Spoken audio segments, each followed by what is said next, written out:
નમસ્કાર દોસ્તો, સુપરફાસ્ટ તાજા સમાચારમાં તમારું સ્વાગત છે। દેશ, દુનિયા અને ગુજરાતના તાજા, મોટા અને સૌથી મહત્વપૂર્ણ સમાચાર જાણીએ તે પહેલા તમે ચેનલમાં નવા હોય તો ચેનલને જરૂરથી સબસ્ક્રાઇબ કરીને વિડીયોને લાઇક કરી દેજો।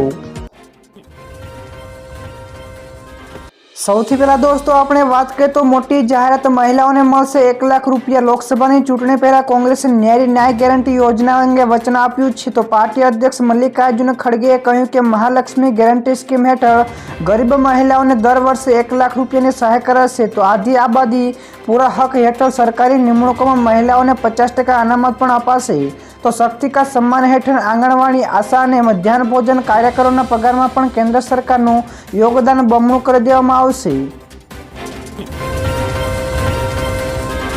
બીજા સૌથી મોટા સમાચાર સામે આવ્યા છે। હિંમતનગર માટે રાજ્ય સરકારે લીધો મોટો નિર્ણય। રાજ્ય સરકારે હિંમતનગર નગરપાલિકાની હદ વધારી છે।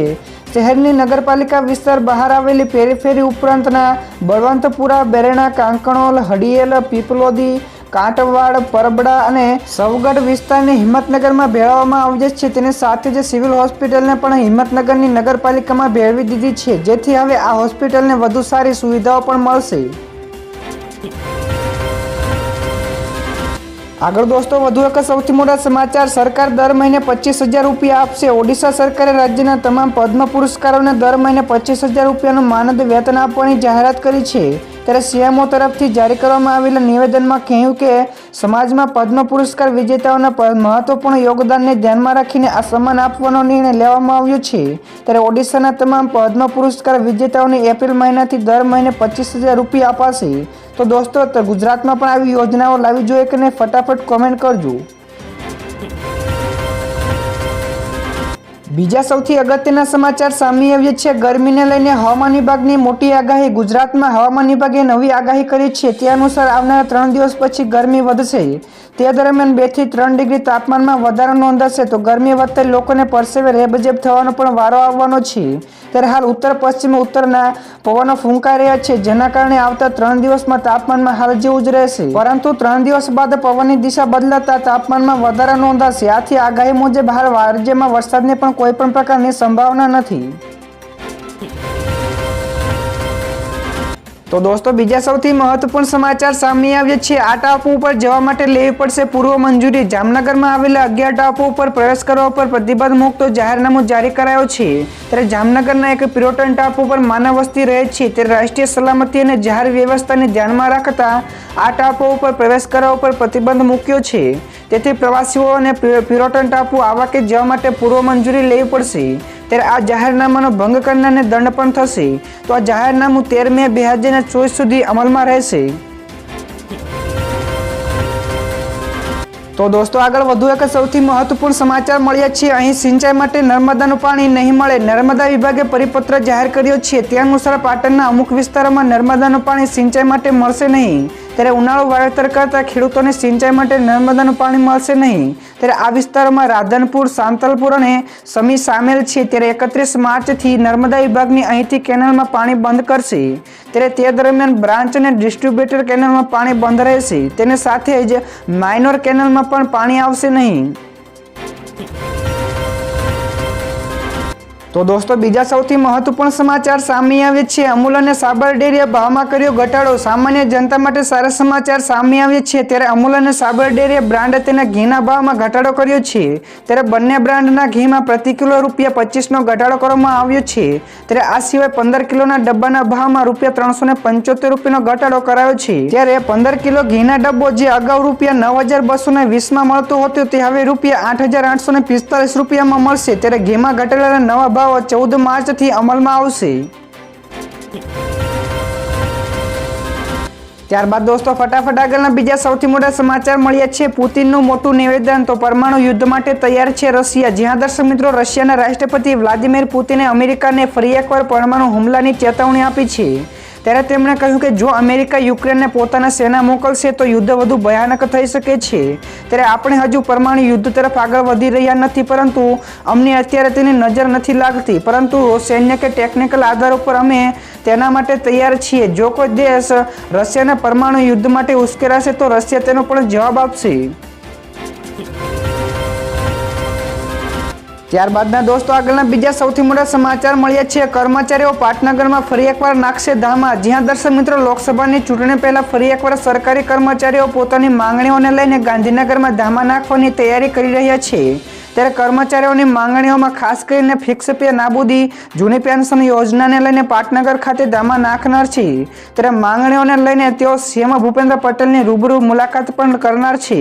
ત્યારે વ્યક્તિગત આવેદન આપવા છતાં પણ કર્મચારીઓને હાજર રહેવા માટે કર્મચારી મહામંડળે જાહેરાત કરી છે। તો દોસ્તો બીજા સૌથી અગત્યના સમાચાર મળ્યા છે વિદ્યાર્થીઓ માટે કામના સમાચાર। ગુજરાતમાં ધોરણ 9 થી 12ના સરકારી અને ગ્રાન્ટેડ શાળાઓના વિદ્યાર્થીઓને મફત પરિવહન સેવા આપવામાં આવશે।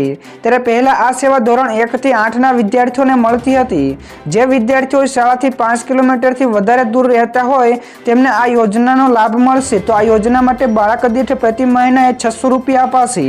ત્યારે આ યોજનાનો અમલ 2024-25ના શૈક્ષણિક વર્ષથી શરૂ કરાશે, જેનાથી શાળાથી દૂર રહેતા વિદ્યાર્થીઓને મોટો ફાયદો થશે। તો દોસ્તો આગળના બીજા સૌથી મોટા સમાચાર કોંગ્રેસને મોટો ઝટકો। લોકસભા ચૂંટણી પહેલા કોંગ્રેસને મોટો ઝટકો લાગ્યો છે। તો દિલ્હી હાઈકોર્ટે આઈટી વિભાગ દ્વારા તેમના ખાતામાંથી રૂપિયા 105 કરોડ જપ્ત કરવા ઉપર રોક લગાવવા પક્ષ દ્વારા દાખલ કરવામાં આવેલી અરજીને ફગાવી છે। ત્યારે હાલમાં જ આઈટી વિભાગે કોંગ્રેસનું ખાતું ફ્રીઝ કરી દીધું હતું, પછી એકાઉન્ટ ફરી એકવાર ચાલુ કરવામાં આવ્યું હતું, પરંતુ તેમાં રહેલા 105 કરોડ રૂપિયા અંગે ટેક્સ વિભાગે નોટિસ પણ આપી હતી। ત્યારે કોંગ્રેસે તેના ઉપર સ્ટે આપવા માટે હાઈકોર્ટ દ્વારા દ્વાર ખખડાવ્યા હતા। ત્યારે હાઈકોર્ટ તરફથી અરજીને પણ ફગાવી દેવામાં આવી છે। ત્યારબાદના દોસ્તો બીજા સૌથી અગત્યના સમાચાર સામે આવ્યા છે। શેરબજારમાં ગઈકાલે મોટો કડાકો બોલ્યો। તો શેરબજારમાં સપ્તાહના ત્રીજા કારોબારી દિવસે અને બેંક એક્સપાયરીના દિવસે મોટો ભારે ઘટાડો નોંધાયો હતો। તો ગઈકાલે બીએસઈ સેન્સેક્સમાં 931 પોઈન્ટ ઘટીને 72,736 અંક ઉપર બંધ રહ્યો, જ્યારે એનએસઈના નિફ્ટીના સૂચકાંકમાં પણ 353 પોઈન્ટ ઘટીને 21,981 અંક ઉપર બંધ રહ્યો હતો। તો બેંક નિફ્ટીમાં પણ ગઈકાલે 392 પોઈન્ટનો ઘટાડો નોંધાયો હતો, જેની સાથે જ શેરબજારમાં રોકાણ કરવાના રૂપિયા 13 લાખ કરોડ ધોવાયા હતા।